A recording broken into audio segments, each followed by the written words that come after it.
اور اس قوم کے کچھ لوگ ایسے تھے جو سرکش اور نافرمان تھے۔ انہوں نے اللہ تبارک و تعالیٰ کے حکم کی علانیہ مخالفت کی اور شیطان کی چالاکی کو مان کر ہفتے والے دن شکار کرنے لگے۔ یہ لوگ اللہ تبارک و تعالیٰ کے حکم کی کھلم کھلا مخالفت کرتے، ہفتے کے دن مچھلیوں کا شکار کرتے، انہیں کھاتے اور بیچتے تھے۔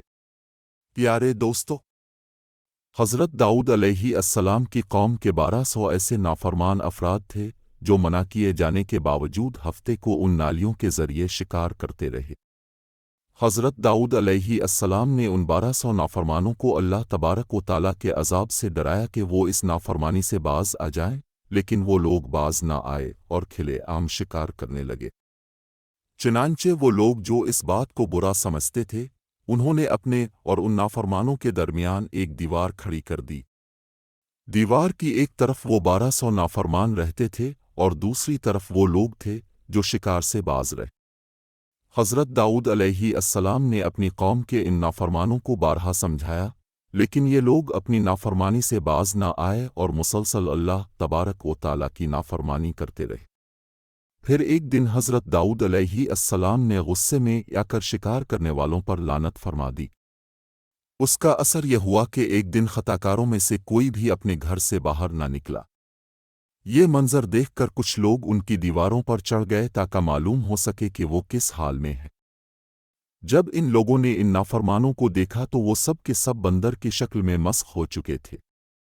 اللہ تبارک و تعالیٰ نے ان کی نافرمانی کی وجہ سے ان پر اپنا دردناک عذاب نازل فرمایا اور انہیں انسانوں سے بندر بنا دیا۔ جب لوگ ان مجرموں کے دروازے کھول کر ان کے گھروں میں داخل ہوئے تو وہ بندر اپنے رشتہ داروں کو پہچانتے تھے، ان کے پاس آ کر ان کے کپڑوں کو سونگھتے تھے اور زار و قطار روتے تھے، لیکن وہ کچھ بول نہیں سکتے تھے۔ اللہ تبارک و تعالیٰ کے ان نافرمان بندر بن جانے والے لوگوں کی تعداد 12,000 تھی۔ ان 12,000 لوگوں نے اللہ تبارک و تعالیٰ کی نافرمانی کی اور اللہ تبارک و تعالیٰ نے انہیں بندر بنا دیا، جس طرح اللہ تبارک و تعالیٰ سورہ بقرہ میں ارشاد فرماتا ہے، اور بے شک تمہیں معلوم ہے وہ جنہوں نے ہفتے کے دن سرکشی کی تو ہم نے ان سے فرمایا کہ ہو جاؤ بندر، دھتکارے ہوئے۔ اس طرح حضرت داؤد علیہ السلام کی قوم کے 12,000 نافرمان بندر بن گئے۔ یہ لوگ 3 دن تک زندہ رہے، لیکن اس دوران نہ کچھ کھا سکے اور نہ ہی کچھ پی سکے۔ وہ بھوکے پیاسے یوں ہی ہلاک ہو گئے اور 3 دن کے اندر سب کے سب مر گئے۔ اور وہ لوگ جو ان نافرمانوں کو اللہ تبارک و تعالیٰ کی نافرمانی سے منع کرتے تھے، اللہ تبارک و تعالیٰ نے انہیں اس عذاب سے محفوظ رکھا۔ اسی طرح وہ لوگ جو اس شکار کو برا سمجھتے تھے لیکن خاموش رہے، اللہ تبارک و تعالیٰ نے انہیں بھی اس عذاب سے سلامت رکھا۔ پیارے دوستو، اب بات کرتے ہیں کہ آج کے دور کے بندروں میں سے کیا کوئی بندر ان کی نسل میں سے بھی موجود ہے؟ آج کے دور میں پائے جانے والے بندر انہی بندروں کی نسل میں سے ہیں۔ اس کے متعلق روایات میں آتا ہے کہ حضرت عبداللہ بن مسعود رضی اللہ تعالیٰ عنہ سے روایت ہے کہ حضور پاک صلی اللہ علیہ وآلہ وسلم سے کسی نے سوال کیا، آج کے بندر کیا حضرت داؤد علیہ السلام کی قوم سے ہیں؟ تو حضور نبی کریم رؤوف الرحیم صلی اللہ علیہ وآلہ وسلم نے ارشاد فرمایا، اللہ تبارک و تعالیٰ جس قوم پر عذاب بھیجتا ہے یا ان کی شکلوں کو مسخ کرتا ہے تو یہ عذاب صرف انہی پر ہوتا ہے جن پر وہ نازل ہوا تھا، اور اس کے بعد اللہ تبارک و تعالیٰ ان لوگوں کو ہلاک کر دیتا ہے اور ان کی نسل نہیں بڑھتی۔ اس لیے یہ بات غلط ہے کہ کچھ لوگ یہ سوچتے ہیں کہ آج کے بندروں میں حضرت داؤد علیہ السلام کی قوم کے بندر بننے والوں کی نسل موجود ہے۔ ایسا کچھ بھی نہیں ہے۔ وہ لوگ صرف 3 دن زندہ رہے اور اس کے بعد سب کے سب ہلاک ہو گئے۔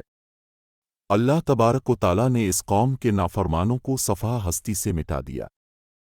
پیارے ناظرین، آج کی ویڈیو میں ہم نے ایک ایسی قوم کا سبق آموز واقعہ بیان کیا جو اللہ تبارک و تعالیٰ کی نافرمانی کے باعث بندر بنا دی گئی۔ یہ واقعہ ہمیں یہ سکھاتا ہے کہ اللہ کے احکامات کی خلاف ورزی کس قدر سنگین نتائج کا سبب بن سکتی ہے۔ یہ قوم اپنے گناہوں کی وجہ سے نہ صرف دنیا میں ذلیل و رسوا ہوئی بلکہ ان کا نام تاریخ میں عبرت کے طور پر رہ گیا۔ ہمیں چاہیے کہ ہم اللہ تبارک و تعالیٰ کے احکامات کی مکمل پیروی کریں اور شیطانی وسوسوں سے بچیں۔ اللہ کے احکامات میں ہی ہماری کامیابی اور دنیا و آخرت کی بھلائی ہے۔ اگر آپ کو یہ ویڈیو پسند آئی ہو تو اسے لائک کریں، اپنے دوستوں اور اہل خانہ کے ساتھ شیئر کریں تاکہ وہ بھی اس سے سبق حاصل کریں۔ ماروا اسٹوڈیو کو سبسکرائب کریں اور بیل آئیکن دبانا نہ بھولیں تاکہ آپ ہماری ہر نئی ویڈیو بر وقت دیکھ سکیں۔ اللہ آپ کو اپنے حفظ و امان میں رکھے۔ اگلی ویڈیو میں ایک اور سبق آموز کہانی کے ساتھ ملاقات ہوگی۔ تب تک کے لیے اجازت دیں۔ اللہ حافظ۔